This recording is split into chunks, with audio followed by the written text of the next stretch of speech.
नमस्कार मित्रों, स्वागत है आपका। दिस साइड से कृष्णा गुप्ता इज वेलकम। जैसा कि आप लोग देख रहे हो, हम लोग का रिवीजन सीरीज चल रहा है सीए इंटर का chapter number 3, ratio analysis, cost of capital and the leverage. अब तक हम लोग ने इतने चैप्टर रिवाइज कर लिए हैं। अब मैं नए चैप्टर की तरफ बढ़ रहा हूँ, जो है आपका डिविडेंड डिसीजन। ठीक है, चैप्टर नंबर 8 है। एग्जाम में आपको 4 to 6 मार्क्स के लिए कंफर्म ये चैप्टर मिलता है। एंड कभी कभी एग्जामिनर ना जानबूझ के इसको क्वेश्चन नंबर 1 में डाल देता है। ठीक है, intentionally he puts this chapter in question number 1. So we will revise it each and everything of this chapter जो आपके मॉड्यूल में है, बिकॉज मॉड्यूल को प्रायोरिटी पे कवर करना इज इंपॉर्टेंट थिंग। पहले आपके जितने भी मॉड्यूल की चीजें वो क्वेश्चन अच्छे से कवर होनी चाहिए, फिर देखेंगे आगे क्या करना है। ठीक है, ये जो भी कंसेप्ट नोट्स है, ठीक है, I give my heart and soul everything to prepare this concept notes. देख के आपको लग रहा होगा this is my hand writing. ठीक है, अभी अच्छी आ रही है। जब मैं पढ़ता था मेरे टाइम पे तो इतनी अच्छी नहीं आती थी, बट अभी अच्छी आती है। तो ये कंसेप्ट नोट्स कहाँ मिलेगा सर? तो ये कंसेप्ट नोट्स आपको मिल जाएगा डिस्क्रिप्शन बॉक्स में, लिंक आ रहा होगा गूगल फॉर्म का। ठीक है, वो गूगल फॉर्म आप भरना है। जैसे आप फॉर्म वो फिल करोगे, आपको एक लिंक दिखेगी जी ड्राइव की, उस पर आप क्लिक करते इस कंसेप्ट नोट्स को एक्सेस कर सकते हो। तो I recommend you that take the print out of it and then sit with me करके। ठीक है, तो ज्यादा बेटर होगा। अदरवाइज आपको अगर ऐसे ही ये वीडियो देखना है तो आप देख सकते हो। और ये रिवीजन वीडियोस बनाने का एक ही पर्पस है कि हम लोग ने पढ़ तो लिया, बट अब थोड़ा रिवाइज करना है। ठीक है, तो यहाँ पे कोई भी लॉजिक बिहाइंड द चीज नहीं होगी। जो भी चीज हम लोग ने पढ़ा है वो हम सिर्फ रिवाइज करेंगे, चीजें लेके चलेंगे, सो दैट आपका कम से कम टाइम में, ऐसा मैं अज्यूम करके ये वीडियो बना रहा हूँ कि आप लास्ट के पहले दिनों में थोड़ा ये वीडियोस देख रहे हो।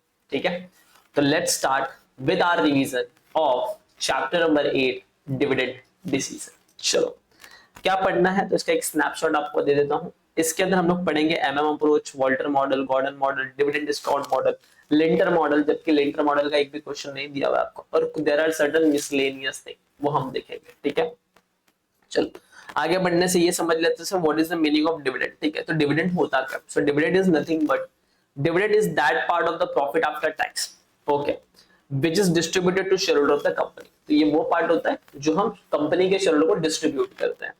Now, what is the dividend policy? How much a dividend company is distributing to its shareholder? Dividend policy का मतलब क्या होता है कि कितना डिविडेंड कंपनी अपने शेयर होल्डर्स को दे रही है। जैसे कमाया उसने 100 रुपीज, अर्निंग हो गई उसकी 100 रुपीज पर शेयर की, तो वो कितना परसेंट डिविडेंड दे रही है? 50%, 25%, 75%, वो वाली चीजें हो गई। Then profit earned by company after paying taxes used for, तो जो भी आप company profit whatever the company is earned after paying taxes, तो टैक्स पे करेगा जो भी कंपनी अर्न करती है, उसके दो यूज हो सकते हैं। या तो वो एज ए डिविडेंड बांट दे, या तो वो पैसा खुद अपने पास रख ले। ठीक है, तो जो भी प्रॉफिट आफ्टर टैक्स होगा, जब उसको डिस्ट्रीब्यूट किया जाएगा तो उसको हम लोग बोलते हैं डिविडेंड। ठीक है, but if profit after tax is retain, तो उसको हम लोग बोलते हैं it is a retain earning. और इस पूरे चैप्टर में चीजें कैसे चलेंगी, थोड़ा आपको एक ग्लिम्स दे देता हूँ। तो देखो, होता है क्या इस पूरे चैप्टर में, हर जगह एक ही बात की जाती है कि हम कितना डिविडेंड पे करें, और कंपनी का एक ही मकसद होता है कि डिविडेंड पे इतना करो कि कंपनी का शेयर मार्केट में प्राइस इंक्रीज। ठीक है, तो बहुत सारी चीजें होती है, रिलेवेंस थ्योरी, जब हम आगे आएंगे तो पता चलेगा। एंड इफ एक बार आपने पढ़ लिया तो फिर आपको सिर्फ यहाँ पे देखना है। Now the relationship between the retain earning and the growth, दोनों के बीच में रिलेशनशिप क्या होता है? तो growth is equal to, growth का फॉर्मूला होता है बी इंटू आर। ये बी और आर आपको दोनों ही डेसिमल में लिखना है। ठीक है, G is nothing but the growth rate of the firm, B is nothing but the retention ratio. What is the meaning of retention ratio? आप जितना अर्न कर रहे हो उसमें से आपने जो डिस्ट्रीब्यूट कर दिया वो तो डिविडेंड होता है। तो जितना आपने अपने पास रखा ना, उसी को हम लोग बोलते हैं हम लोग ना रिटेन कर लिया। अगर मैं एक सिंपल सा एग्जांपल दूं, आपने 100 रुपीज अर्न किया, 20 रुपीज डिस्ट्रीब्यूट कर दिया, 80 रुपीज आपने रिटेन कर लिया, तो मैं रिटेंशन रेशियो निकालता हूँ 80 rupees retain divide by earning 100, तो इसका आंसर आता है 0.8। So 0.8 is nothing but the retention ratio, just to get you understand करके। ठीक है, आगे बढ़ते हैं। Rate R is equal to rate of return on investment. This is one of the example which is given how the growth and all this thing work. ठीक है, तो ये एग्जांपल आपको देखना पड़ेगा एक बार कंसेप्ट नोट्स में। Got it? बस एग्जाम के पर्सपेक्ट से लिए आपको सिर्फ इतना देखना है कि G is equal to B into R। Exam के पर्सपेक्ट से इतना काफी है। ये एग्जांपल एक बार वीडियो पॉज करके चाहिए तो आप लोग पढ़ लेना। ठीक है, तो एक मिनट रुको। Let me go through with this example. Suppose there are two companies, A Limited and the B Limited, having capital employed 50 lakh in equity and earning rate is 20% of the capital. तो दो company है, एक ए limited एक B limited है, जिसने 50 लाख रुपए डाले हैं और जो अर्निंग की रेट है वो 20% है। दोनों ही केस में जितना वो पैसा डालते हैं उसमें से 20% वो लोग अर्न कर लेते हैं। Then both the companies have same capital structure and same ROI. दोनों का कैपिटल स्ट्रक्चर सेम है, सेम आरओआई है, but company A distribute 100% of its earning and the company B will distribute only 50% of the earning. तो company क्या करती है, पूरा का पूरा डिस्ट्रीब्यूट कर देती है, बट कंपनी बी से 50% डिस्ट्रीब्यूट करती है। उस केस में बताना। तो नाउ ए लिमिटेड जो है पिछले साल में देखेंगे, करंट ईयर में देखेंगे, ठीक है। तो पिछले साल में उसने अर्न किया, कैपिटल एम्प्लॉयड 50 लाख था, जो भी क्या उसने कुछ रिटेन अर्निंग किया, नहीं, जितना कमा रहा था उतना दे रहा था। तो उसका कैपिटल एम्प्लॉयड अभी भी 50 लाख होगा और नेक्स्ट ईयर में भी वो 50 लाख कैरी फॉरवर्ड हो जाएगा, ठीक है। अर्निंग की बात करें तो यहाँ पे 10 लाख कमाएगा, पूरा का पूरा 10 लाख उसने डिस्ट्रीब्यूट कर दिया, तो उसकी रिटेन अर्निंग कुछ रही नहीं। अब नेक्स्ट ईयर में जाके देखते, करंट ईयर में 50 लाख अर्निंग है, ठीक है, टोटल कैपिटल भी उतनी होगी और इसके ऊपर ही वो 20% अर्न करेगा, दैट इज 10 लाख रुपीस। तो यहाँ पे कंक्लूजन क्या निकलता है, कोई भी अर्निंग में चेंज नहीं हुआ। लेकिन जैसे उसने रिटेन अर्निंग को, बी लिमिटेड ने क्या किया, सिर्फ बी लिमिटेड ने ओनली 50% को ही डिस्ट्रीब्यूट किया, ठीक है, it distributed only 50% of the retain earning. तो बी लिमिटेड का देख लेते हैं। प्रीवियस ईयर में कैपिटल एम्प्लॉयड 50 लाख था, रिटेन अर्निंग पिछले साल का तो कुछ था नहीं, तो टोटल कैपिटल कितना हो गया, 50 लाख, अर्निंग हो गई 10 लाख, उसमें से 5 लाख डिस्ट्रीब्यूट किया, 5 लाख उसने रिटेन कर लिया, ठीक है। नेक्स्ट ईयर में, करंट ईयर में जाएंगे तो 50 लाख की कैपिटल, ये जो 5 लाख यहाँ पे रिटेन किया था वो यहाँ पे ऐड हो जाएगा और उसका कैपिटल बन जाएगा 55 लाख। नाउ इस 55 लाख का 20% निकालेंगे तो आंसर आ जाएगा 11 लाख रुपीस। और अगर आप कंक्लूजन देखोगे तो उसकी अर्निंग 1 लाख रुपीस से इंक्रीज हो गई, पिछली बार 10 था, अभी 11 हो गया। तो ये फायदा होता है, कंपनीज अपनी रिटेन अर्निंग बचा के रखती है। अगर आपको ग्रोथ देखनी है अर्निंग के अंदर तो आप लोग 11 लाख हो गई इस ईयर, पिछले साल 10 लाख थी, डिवाइड बाय 10 लाख, आंसर आ जाएगा 10% के आसपास। And if you want to find the growth by just using that B into R, तो आप जस्ट उसको बी को भी परसेंटेज में, डेसिमल में लिख दो, आर को भी लिख दो। तो B is nothing but the retain कितना किया, 50%, तो 50% को अगर डेसिमल में लिखोगे तो 0.5 आएगा, तो 0.5 लिख दिया। R is nothing but the कितना वो अर्न कर रहा था, 20%, इसको डेसिमल में लिखोगे 0.2, वो लिख देना, आपका आंसर आ जाएगा 0.10 और द 10%। चलो आगे बढ़ते हैं, थ्योरीज ऑफ डिविडेंड की तरफ बढ़ते हैं। Now the theories of dividend, what is that करके। अब ना जब हम ये चैप्टर पढ़ेंगे तो हमें बहुत सारे थ्योरीज पढ़ने, ठीक है। एक रिलेवेंस थ्योरी होगा, एक non irrelevance theory of dividend होगा। Now what is the difference between this relevance and the irrelevance, ध्यान से सुनना। रिलेवेंस थ्योरी का मतलब होता है, अगर आप डिविडेंड को कम ज्यादा करोगे तो आपके मार्केट का जो शेयर प्राइस है, जो आपके इक्विटी शेयर का मार्केट में शेयर प्राइस है, वो इंक्रीज या डिक्रीज होगा।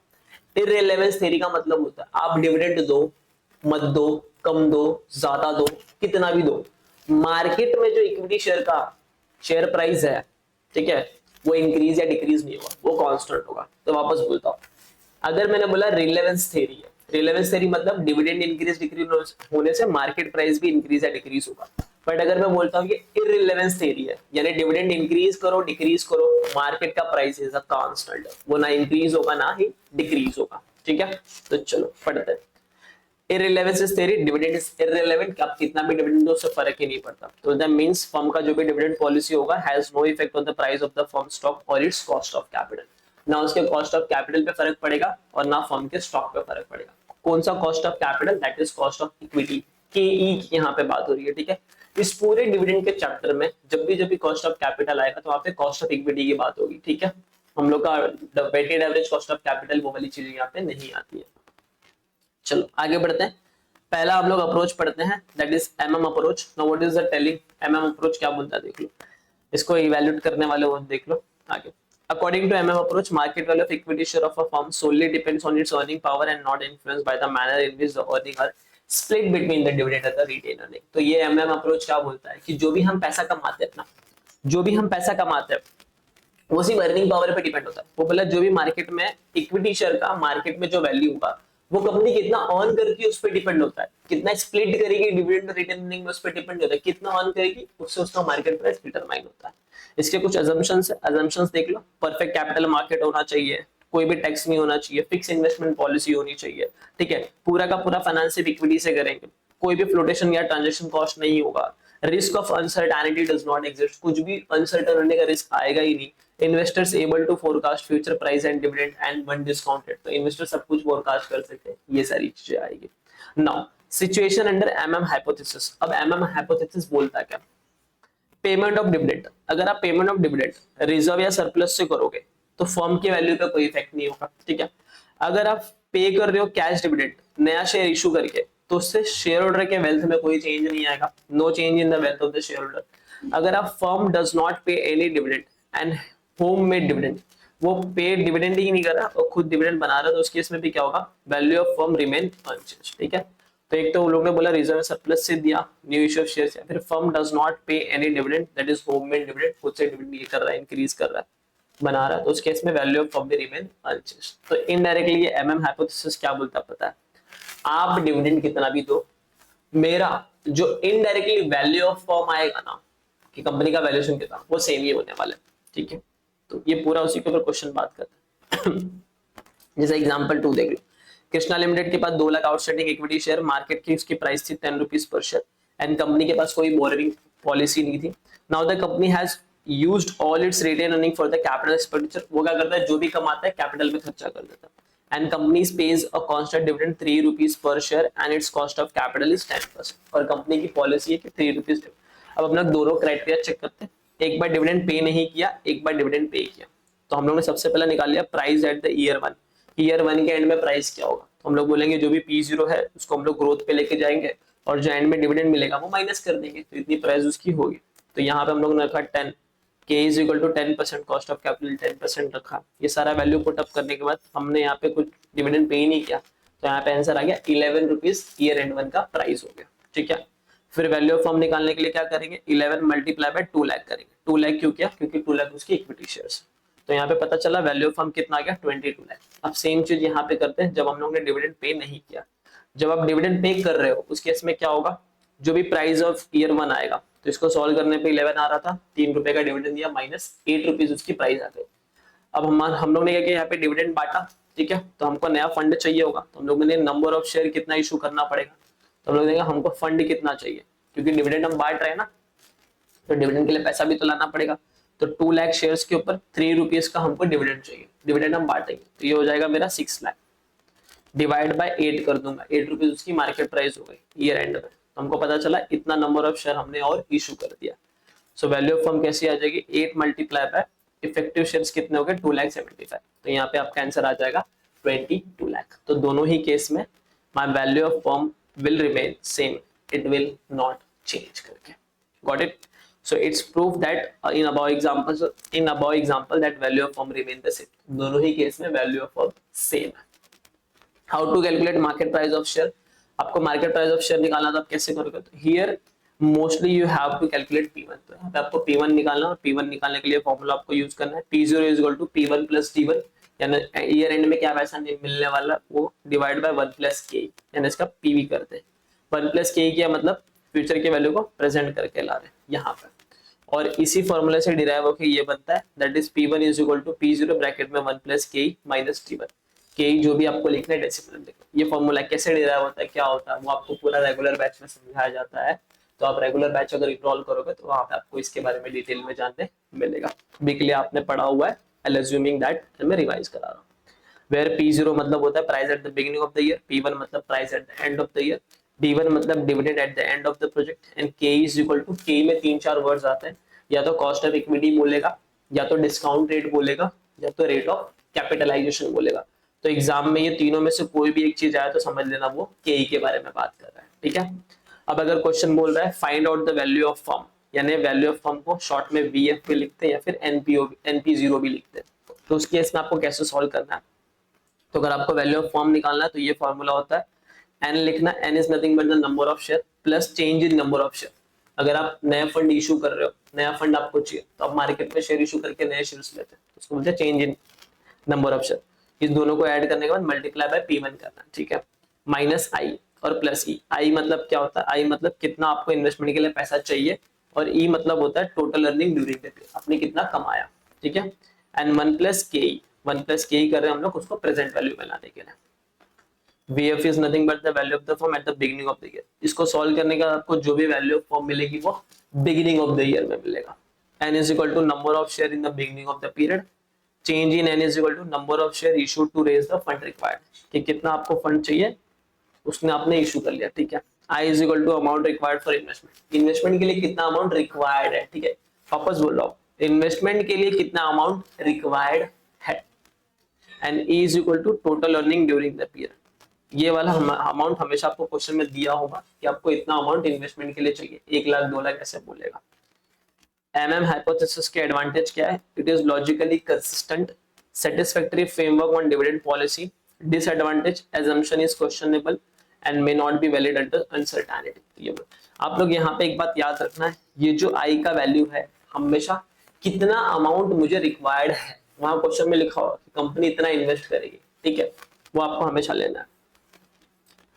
हाउ टू सॉल्व क्वेश्चन, जब भी आपको वैल्यू ऑफ फर्म बोला जाएगा कि where the value of firm need to determine, उस टाइप ऑफ क्वेश्चन को आप कैसे सॉल्व करोगे, तो स्टेप नंबर 1 में कैलकुलेट करना price at the end of the project, आप ये फॉर्मूला यूज करना, आपको P1 मिलेगा, ठीक है, दोनों ही केस में, जहां डिविडेंड डिक्लेयर हो डिविडेंड डिक्लेयर ना हो, आपको सिर्फ दोनों सॉल्व करना पड़ेगा, एक जगह पे डिविडेंड डिक्लेयर होगा, एक जगह पे डिविडेंड डिक्लेयर नहीं होगा। स्टेप नंबर 2 में आप कैलकुलेट करोगे फंड रिक्वायर्ड फॉर इन्वेस्टमेंट, देखो फंड रिक्वायर्ड फॉर इन्वेस्टमेंट और मेकिंग टेबल, ठीक है, कितना फंड आपको रिक्वायर्ड है, अर्निंग आएगी, डिविडेंड डिस्ट्रीब्यूटेड, जो भी आप अर्न करोगे उसमें से आप डिविडेंड जो डिस्ट्रीब्यूट करोगे वो माइनस करना, तो आपको पता चलेगा आपके जेब में कितना पैसा है फंड के लिए। फिर आप देखना टोटल इन्वेस्टमेंट कितना लगेगा, ये आपको क्वेश्चन में हमेशा गिवन होगा, वो लिखना है। एंड देन स्टेप नंबर 2 में बैलेंस फंड रिक्वायर्ड, कि आपको इतना फंड रिक्वायर्ड चाहिए, इसी अमाउंट का यूज करके आप निकालते हो कि कितना आपको नंबर ऑफ शेयर इशू करना है। बट ये वाले फॉर्मूला में ये जो आई का वैल्यू है ना, आई का वैल्यू ये वाला आता है कि टोटल आप इन्वेस्टमेंट आपको कितना करना है, ठीक है। अब ये क्वेश्चन दिखा दूंगा आपको मैं, इलस्ट्रेशन नंबर 1, तो आपको थोड़ा और समझ 1 मिनट, ठीक है। तो ये टेबल बनाना आपका सॉल्व हो जाएगा, आप ये निकाल लेना। फिर स्टेप नंबर 3 में आप क्या करोगे, कैलकुलेट करोगे कितना नंबर ऑफ शेयर्स आपको रिक्वायर्ड है इशू करने के लिए बैलेंस फंड, तो आप बोलोगे जो भी फंड रिक्वायर्ड है वो लिखो, यहाँ पे फंड रिक्वायर्ड ये वाला बैलेंस लेना, ठीक है, कौन सा वाला बैलेंस लेना है, ये वाला बैलेंस लेना है। तो यहाँ पे आ जाएगा नंबर ऑफ शेयर, जो भी आपको फंड रिक्वायर्ड है तब ऊपर रख दोगे, price at the and, price at the and लेना, फिर आपको एक नंबर ऑफ शेयर मिलेगा। अब ये वैल्यू ना एज इट इज यहीं पे लिखना, ठीक है। फिर स्टेप नंबर 4 में आप निकालोगे value of firm, got it. अब वैल्यू ऑफ फर्म कैसे निकालोगे, ये वाला फॉर्मूला आप सीधा यूज करना, आपको मिल जाएगा value of firm. Value of firm निकालने के लिए अब ये फॉर्मूला में याद रखना बस एक बात, ये जो चेंज इन एन है ना, यहाँ पे आप डायरेक्टली यही वैल्यू लिख देना, स्टेप 2 डिवाइड बाय स्टेप 1 और सॉल्व कर देना, तो आपको वैल्यू ऑफ फर्म मिल जाएगा। मैं आपको इलस्ट्रेशन नंबर 1 दिखा देता हूँ कैसे क्या सॉल्व हुआ है, एक बार थोड़ा आइडिया मिल जाएगा, ठीक है। एक फास्ट नोट में आपको मैं दिखा देता हूँ।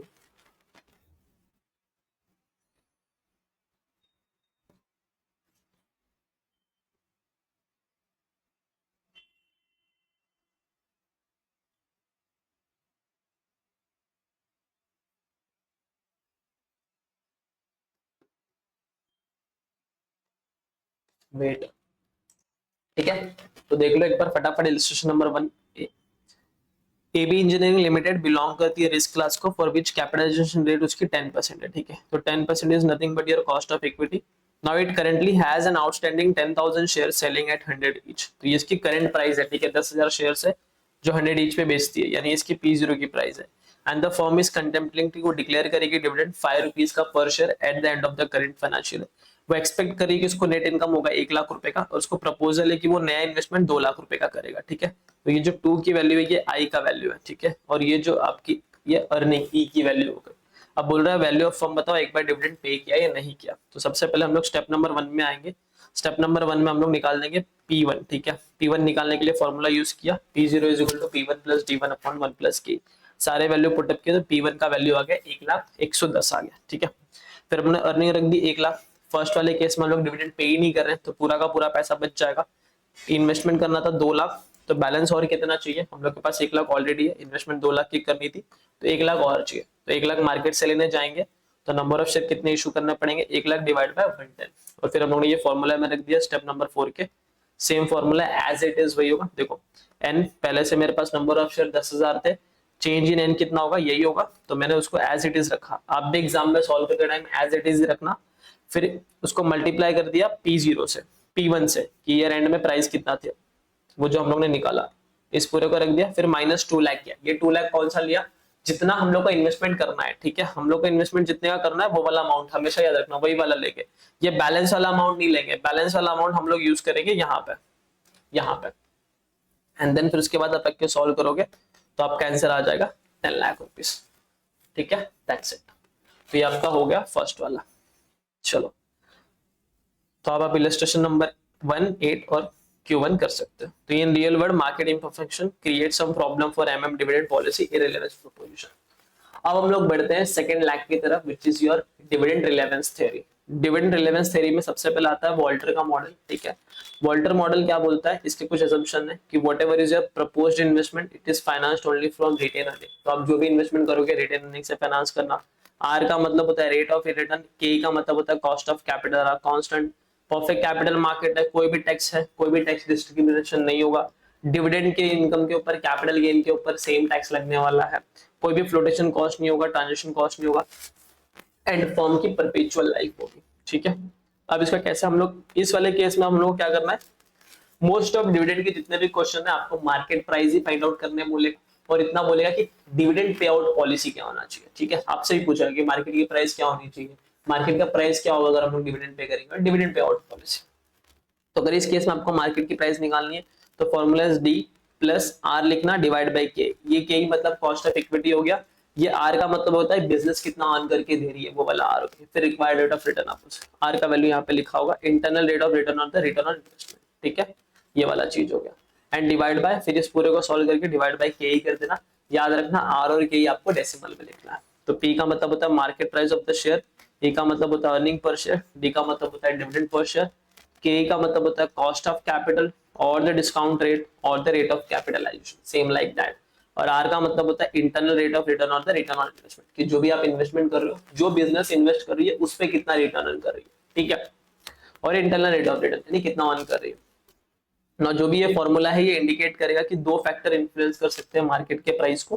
पहले आप डिविडेंड पर शेयर कितना दे रहे हो, और रिलेशन क्या है आईआरआर और कॉस्ट ऑफ इक्विटी का, ठीक है। अब हम लोग को अगर डिसीजन लेना है कि हम लोग कहाँ पे डिविडेंड दे, कहाँ पे डिविडेंड ना दे, तो हम लोग ये वाला चार्ट देखते हैं और आपको डिसीजन समझ में आ जाता है, ठीक है। अगर आपकी कंपनी ग्रोथ स्टेज में है या फिर कांस्टेंट में या फिर डिक्लाइन। ग्रोथ का स्टेज का मतलब क्या होता है, मैं बिजनेस में पैसा डाल रहा हूँ, मुझे 15% की अर्निंग हो रही है और मुझे इक्विटी वालों को सिर्फ 12% देना है, तो मैं इक्विटी वालों के पास जाके क्या बोलता हूँ, देखो बिजनेस में पैसा डालने से मुझे 15% की अर्निंग हो रही है, ठीक है। और अगर आप कहीं और जाके पैसा मांगोगे तो आपको 12% ही मिलेगा, क्योंकि आपका इक्विटी का कॉस्ट कितना है 12%। तो एक काम करो, जो भी हमारी अर्निंग हो रही है आप डिविडेंड मत लो, हम हमें वापस दे दो, ठीक है, डिविडेंड मत लो, हमें रिटेन कर रहे दो, हम उस पर 15% कमाएंगे, तो आपका आपके लिए बेटर होगा, हमारे लिए बेटर होगा। तो इस केस में क्या होता है, optimum dividend pay out ratio क्या बोलता है कि आप डिविडेंड दो ही मत, जीरो डिविडेंड दो, कुछ भी डिविडेंड मत दो, ठीक है। और इसका नेगेटिव रिलेशन होता है, नेगेटिव रिलेशन किसके बीच में, को रिलेशन बताओ between dividend and market price. मतलब मैं डिविडेंड दूंगा, देखो नेगेटिव एंड पॉजिटिव रिलेशन पहले समझो। डिविडेंड देखा, डिविडेंड दिया मार्केट प्राइस बढ़ेगा, डिविडेंड नहीं दिया मार्केट प्राइस भी कम हो जाएगा, ठीक है। तो डिविडेंड बढ़ा मार्केट प्राइस बढ़ा, डिविडेंड कम हुआ मार्केट प्राइस कम, उसको बोलते हैं पॉजिटिव रिलेशन। नेगेटिव रिलेशन क्या होता है, डिविडेंड बढ़ा मार्केट प्राइस कम हो जाएगा, डिविडेंड कम हुआ मार्केट प्राइस बढ़ जाएगा, इसको बोलते हैं नेगेटिव कोरिलेशन। तो ये आपने 12th में पढ़ा होगा। तो अगर ग्रोथ स्टेज है तो आप जीरो डिविडेंड दो ही मत। अगर आपका आर ज्यादा है, बिजनेस में पैसा ज्यादा, बिजनेस में पैसा डालने से आप ज्यादा अर्न कर रहे हो तो डिविडेंड मत दो। अगर दोनों ही सेम है, बिजनेस से भी सेम कमा रहे हो, 13% की अर्निंग, कॉस्ट ऑफ इक्विटी भी 13% है, तो उस केस में कुछ भी डिविडेंड दो, सब कुछ चलेगा। और अगर आप बिजनेस से 10% की अर्निंग कर रहे हो बट इक्विटी वाले 15 मांग रहे हो, तो आप उसको बोलोगे भाई हमको हमारा, हम रिटेन नहीं करेंगे, आप एक काम करो सारा का सारा डिविडेंड लेके जाओ। तो उस केस में डिविडेंड पे आउट पॉलिसी 100% हो जाता है। आपको ये डिसीजन मेकिंग समझना पड़ेगा, लॉजिकली समझना पड़ेगा, ठीक है। ये रट्टा वाला चीज नहीं है, सिंपल है। बिजनेस में पैसा डाला, ज्यादा बिजनेस अर्न करके दे रहा है, कॉस्ट ऑफ इक्विटी कम है, तो फिर नहीं देंगे डिविडेंड। बिजनेस में पैसा डाला, कम अर्न करके दे रहा है, कॉस्ट ऑफ इक्विटी ज्यादा है, तो पूरा डिविडेंड दे देंगे। और अगर दोनों ही सेम है तो कुछ भी डिविडेंड बांटेंगे, तो कोई भी चीज चलेगी वहां पे, ठीक है। अब वॉल्टर मॉडल के एडवांटेज क्या है, और वॉल्टर मॉडल बोलता है ये सिंपल टू अंडरस्टैंड है, डायरेक्ट पॉसिबल होता है, market prices different possible market prices है, ठीक है।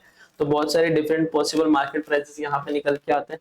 इसका डिसएडवांटेज क्या है, does not consider all factors, सब कुछ कंसीडर नहीं करता, and ignore such factors such as taxation, various legal and contractual obligation, ये सब चीज को ये इग्नोर करता है। एंड अर्निंग फॉर इक्विटी, अगर आपको इक्विटी शेयर होल्डर का अर्निंग निकालना है तो आप कैसे निकालोगे, जो भी आपका नेट प्रॉफिट होता है उसमें से आप प्रेफरेंस डिविडेंड को माइनस कर देना। अब आप इलस्ट्रेशन नंबर 2, 3 और 9 सॉल्व कर सकते हो। चलो अब हम लोग बढ़ते हैं dividend relevance theory second model की तरफ, which is nothing but your Gordon's का मॉडल। अब गॉर्डन्स मॉडल क्या बोलता है?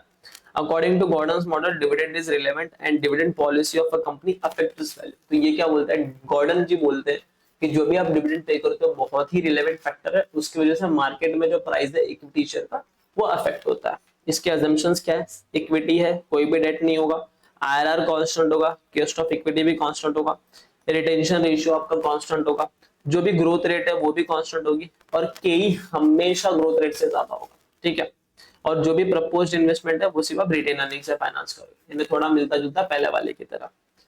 नाउ अगर आपको प्राइस निकालना है गॉर्डन मॉडल का यूज करके, तो ये दो फॉर्मूला होते हैं। पहला होता है ईवन, ईवन बोले तो earning per share at the year 1, minus bracket में 1 माइनस बी करना डिवाइड बाय के माइनस ब्रैकेट में बी इंटू आर। ये बी इंटू आर करने से क्या होता है? ग्रोथ मिलता है। इसी को आप दूसरे तरीके से लिख सकते हो। अगर आपको P0 चाहिए तो E1 multiply by dividend pay out. आपने कितना डिविडेंड को पे कर दिया, 1 माइनस बी किया मतलब डिविडेंड पे आउट कर दिया, एंड डिवाइड बाय के माइनस बी इंटू आर। अब P0 मतलब होता है प्राइस पर शेयर, E1 मतलब होता है अर्निंग पर शेयर, जिसको हम लोग दूसरे शब्दों में क्या बोलते हैं? Expected earning eight year 1 and. ठीक है, बी का मतलब होता है रिटेंशन रेशियो, जिसको हम लोग डेसिमल्स में निकालेंगे। हमेशा याद रखना क्वेश्चन सॉल्व करते टाइम बी हमेशा निकलेगा डेसिमल्स के अंदर। ठीक है, और बी कैसे निकलता है? रिटेंशन रेशियो को हम लोग दूसरे शब्दों में क्या बोलते हैं? Retention ratio is nothing but 1 minus, अच्छा रिटेंशन रेशियो कैसे निकलेगा वो देख लो। अगर मैं बोल रहा हूँ 1 माइनस बी, 1 माइनस बी का मतलब क्या होता है? डिविडेंड पे आउट रेशियो, मैं कितना डिविडेंड पे कर रहा हूँ, तो बचा हुआ पैसा बच जाएगा। फॉर एग्जाम्पल मैंने 10 रुपए कमाया, ठीक है, उसमें से मैं पे कर दे रहा हूँ 40%, तो मेरा बचा कितना? 0.60 ही बचा ना, है ना? ऐसा नहीं होगा। 10 रुपए मैंने कमाया, 1 माइनस बी मैं बचा रहा हूँ 0.6, तो इसको पूरे को सॉल्व करेंगे तो 10 मल्टीप्लाई बाय 0.4 और मेरा आंसर 4 आएगा। तो ये मेरा डिविडेंड बन जाता है। इनडायरेक्टली मुझे डिविडेंड पे आना है कि मैं कितना डिविडेंड बांट रहा हूँ। ठीक है, इनडायरेक्टली मुझे उस पे आना। Got it? तो अगर आपको चाहिए how to calculate retention ratio कैसे निकालना, वो याद रखना, यहाँ पे सिर्फ बी की वैल्यू रखनी है। ठीक है, 1 माइनस बी, अपने आप बी रखोगे, 1 माइनस बी सॉल्व करोगे, डिविडेंड मिल जाएगा। कैसे निकालेंगे बी? या तो क्वेश्चन में गिवन होगा, ठीक है, या तो क्वेश्चन में गिवन होगा, अगर नहीं दिया हुआ है तो बी आपको निकालने का दूसरा तरीका 1 minus dividend pay out ratio कर देना। तो क्वेश्चन में sometime dividend pay out ratio दिया होता है, तो आप डिविडेंड पे आउट रेशियो में से 1 माइनस करोगे तो आपको मिल जाएगा बी। और डिविडेंड पे आउट रेशियो अगर डायरेक्टली दिया तो आप डायरेक्टली यहाँ पे लिख सकते हो, डायरेक्ट, तो भी आपका आंसर आ जाएगा। डिविडेंड पे आउट रेशियो कैसे निकलता है?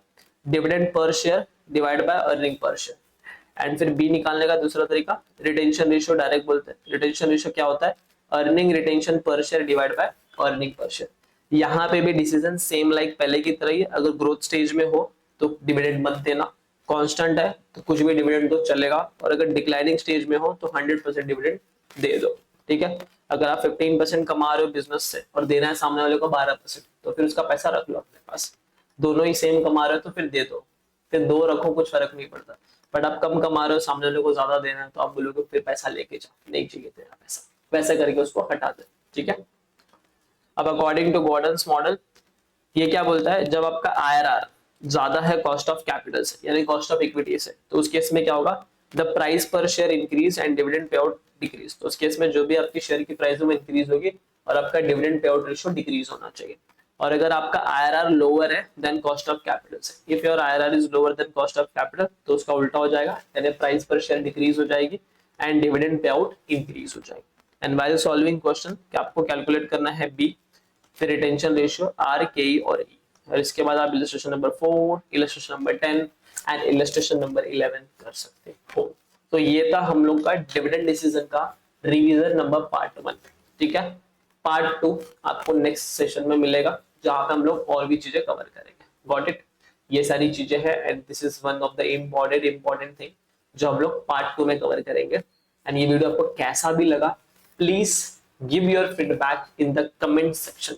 बिंदास जाओ कमेंट सेक्शन में आपके फीडबैक लिखो। अगर आपको मुझ तक पहुंचाना है तो आप इंस्टाग्राम पे रीच कर सकते हो, @CA कृष्णा गुप्ता 1 लिखना, आपको मैं वहां पे मिल जाऊंगा और आप वहां पे मुझे लिख सकते हो। ठीक है, टिल देन साइनिंग ऑफ, मिलते हैं। तब तक के लिए सायनारा, फिर मिलेंगे दोबारा। पिक्चर अभी बाकी है।